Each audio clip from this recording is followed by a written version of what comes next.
Cuba, el reino de las multas, el no se puede y la corrupción. ¿Cómo están, amigos? Bienvenidos a Noticias Importantes. Comenzamos.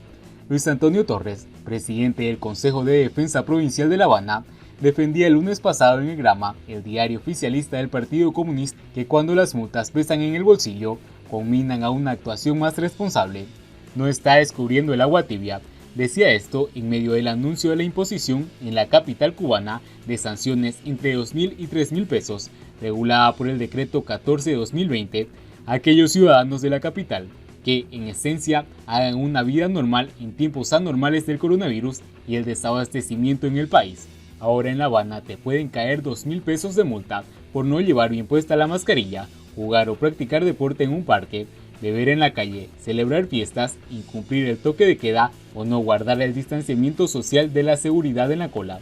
Es cierto que las multas ayudan a prevenir infracciones y también es cierto que al amparo de la pandemia a las autoridades se le ha ido la rosca a la hora de fijar el importe para las sanciones, sin caer en cuenta de que hay una diferencia muy grande entre multar para disuadir y hacerlo con un afán recaudatorio. Hagamos cálculos. La semana pasada se impusieron en La Habana 4.320 multas de 2.000 pesos, con las que el Estado cubano aspira a recaudar en una semana al menos 8,6 millones de pesos CUP. En tan solo 7 días, el gobierno de Miguel Díaz-Canel pretende hacerse con el equivalente a un sueldo mensual de 10.000 trabajadores, atendiendo a que el salario medio mensual es de 879 pesos, datos del 2019. Saquen cuentas, en un mes recaudará los ingresos de 40.000 habaneros. Esto es brutal.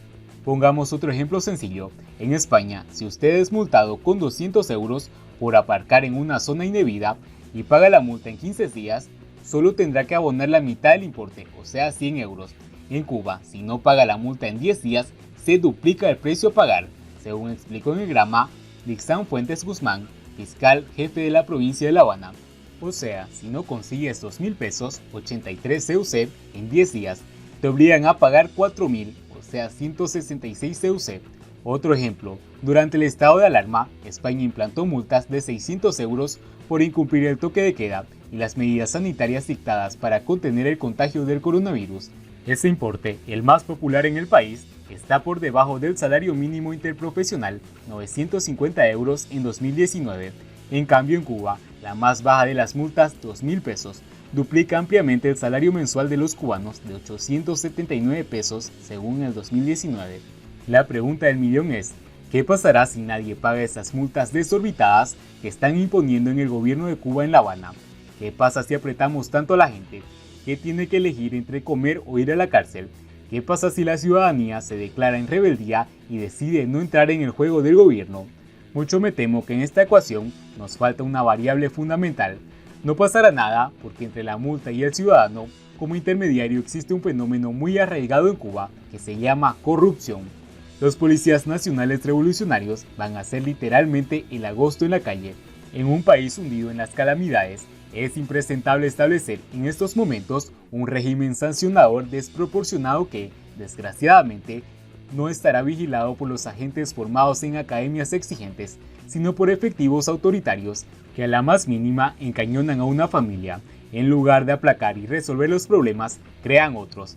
Y si no, pregúntenle a las madres que solo este año han perdido a sus hijos, víctimas de incidentes con los policías cubanos.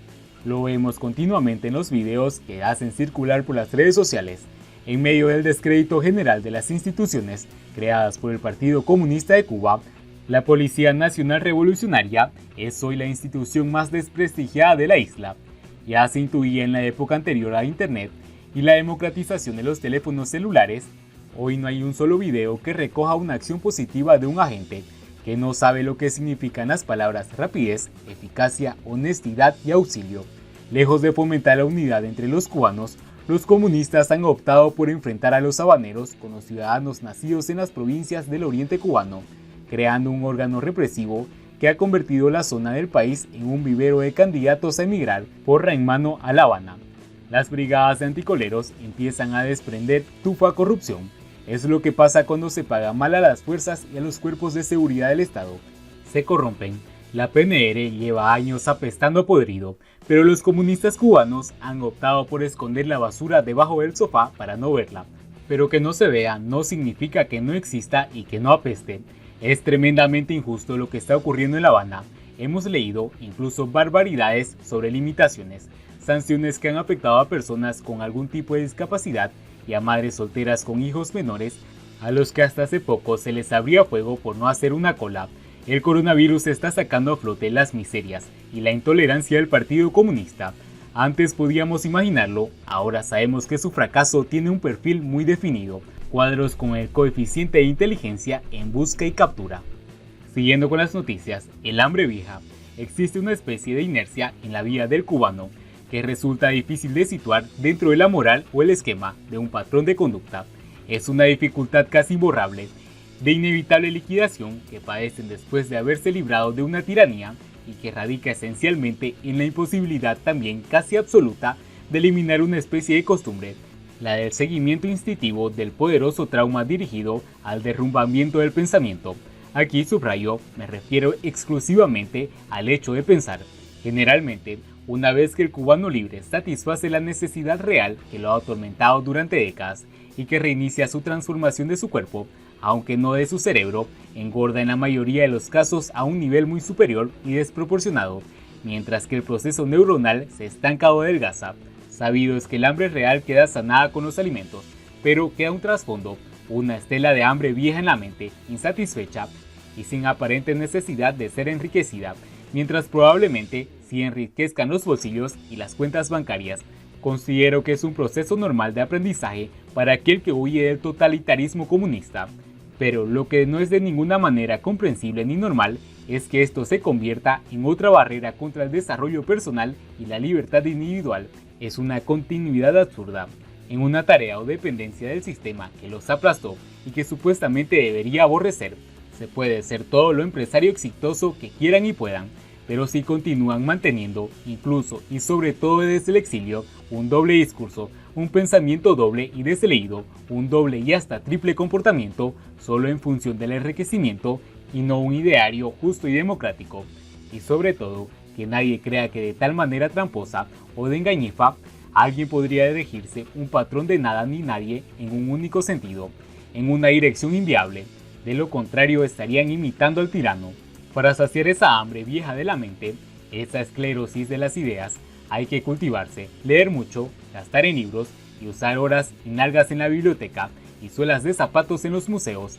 Por otra parte, en el caso cubano, no siempre la derecha empresarial ha estado de parte de los dolientes.